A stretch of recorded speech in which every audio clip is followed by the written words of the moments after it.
Hello, good day, brothers and sisters. We would like to greet you all in the wonderful and powerful name of our Lord and Savior Jesus Christ, who has called us out of darkness into his marvelous light for the purpose of worshiping and magnifying his holy name.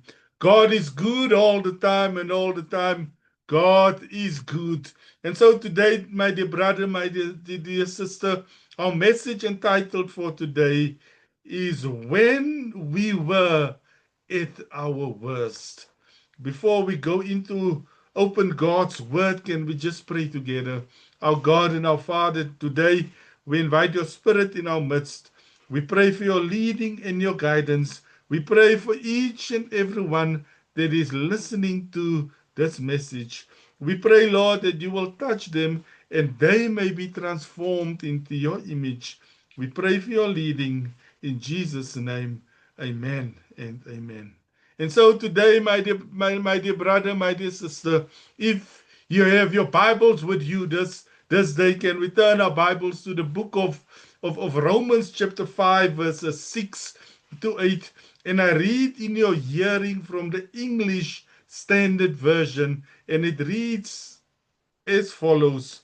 For while we were still weak, at the right time, Christ died for the ungodly. For one will scarcely die for a righteous person, though perhaps for a good person one would dare even to die. In verses 8, but God shows his love for us in that while we were yet sinners, Christ died for us. And so today, have you ever hit rock bottom? A point where you felt like God couldn't possibly love you. Paul says in Romans chapter 5, verses 6 to 8, that Christ died for us when we were at our worst. And so let's unpack this amazing love. And so before we go, we will come to our passage of scripture. We will just give you a brief background in the book of Romans. And so in this letter, we are dealing with one of the greatest writings of the New Testament, the greatest that is in its setting forth of the foundation facts of our most holy faith. It was Martin Luther who said of it, it is the greatest part of the New Testament and the perfect gospel. Coleridge the poet declared it to be the most profound work in existence. Goddard described it as the cathedral of the Christian faith. And so there's never been any dispute over the authorship of Romans. It was written by Paul. It was at the point of he was at the point of leaving for Jerusalem to hand over monetary contributions he had collected from various congregations on behalf of the poor among the saints in Judea. Thus, at the turning point of what we know as his third missionary journey. So when Paul wrote to the congregation in Rome, he was still a free man and he had tireless labor behind him. And so all roads leads to Rome. This common proverb seemed almost true during Paul's lifetime. This booming metropolis was connected to other parts of the ancient world by an intricate system of highways. Its communication systems was unsurpassed at the time. Now, during the first century, Rome was at the hub of trade and commerce. Now, due to its location and prestige, Rome was a strategic hub for the spread of the gospel. And so, as a result of the peoples coming and going between the capital and the other cities and regions of the Roman Empire, there was much movement to and from Rome. There have also been many Christians that had migrated to the city, and thus we do not know exactly how this congregation was started, but we do know that it arose because of, of the people that were moving in and about from Rome. The congregation consisted mainly of Jews as well as Gentiles. And thus the central understanding of Paul's letter to the Romans is the conflict between the Jewish and Gentile Christians. The problem was creating a situation that not only was causing tension in the church, but also made it unstable in an unstable base for Paul's forthcoming mission to Spain. And so when Paul wrote to the Romans, he never really visited the city. That we find in Romans chapter 1, verse 13. Thus he was addressing a community in which he had no personal interaction. That was an exception to his usual practice of penning letters to individuals he knew and congregations he had organized.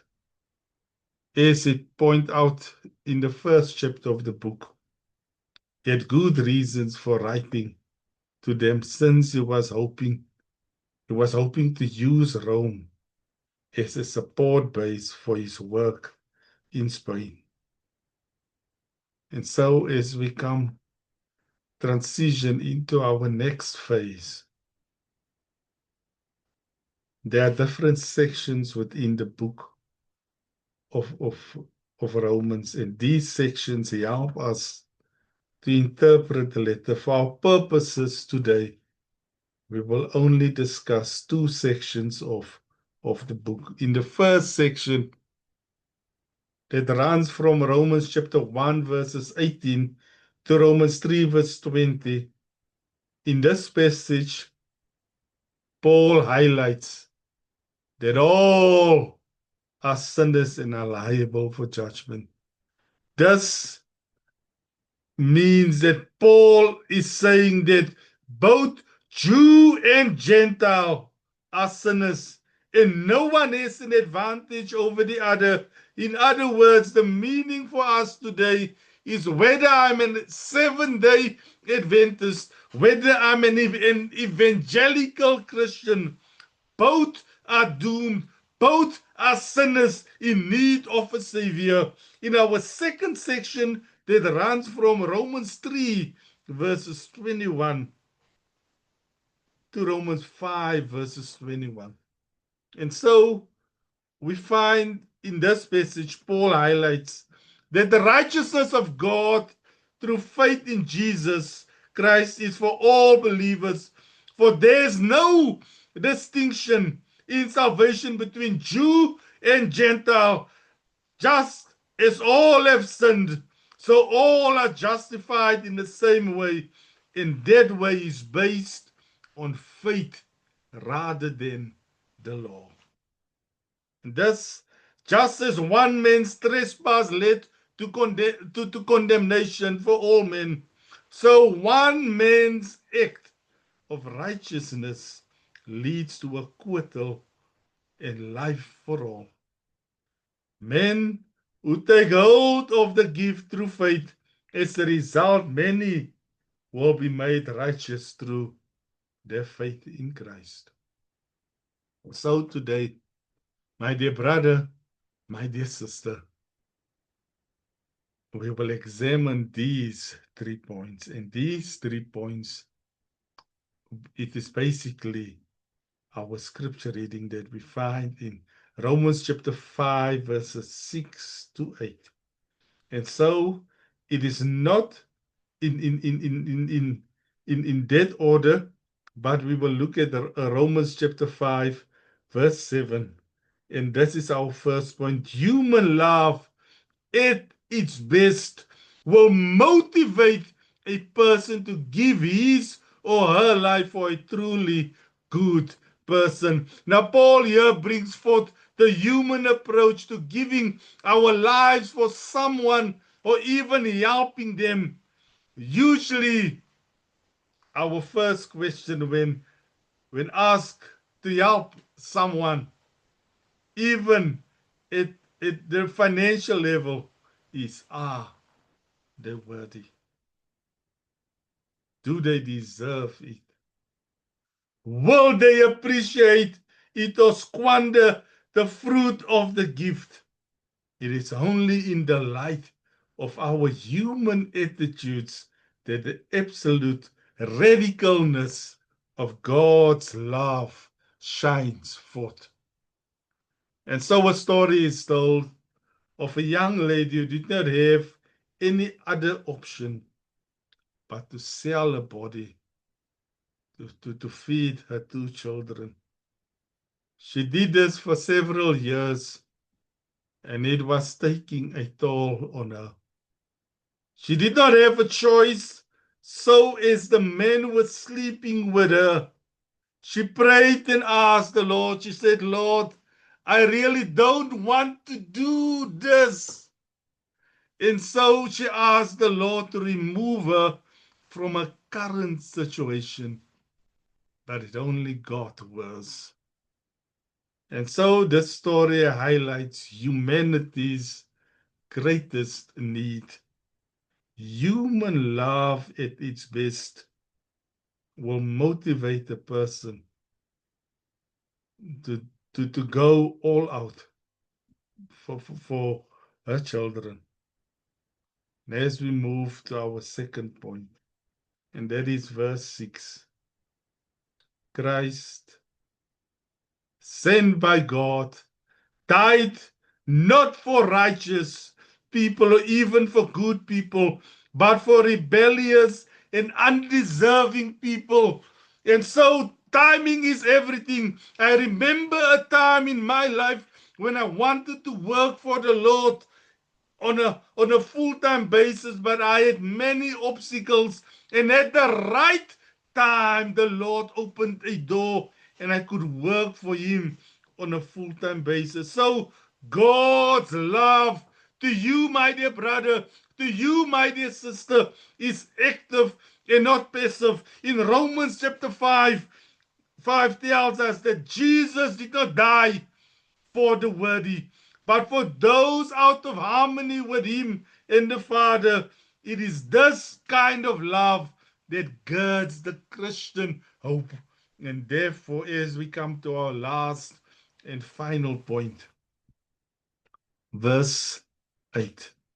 Therefore, God's love is far greater in its magnitude and dependability than even the greatest human love.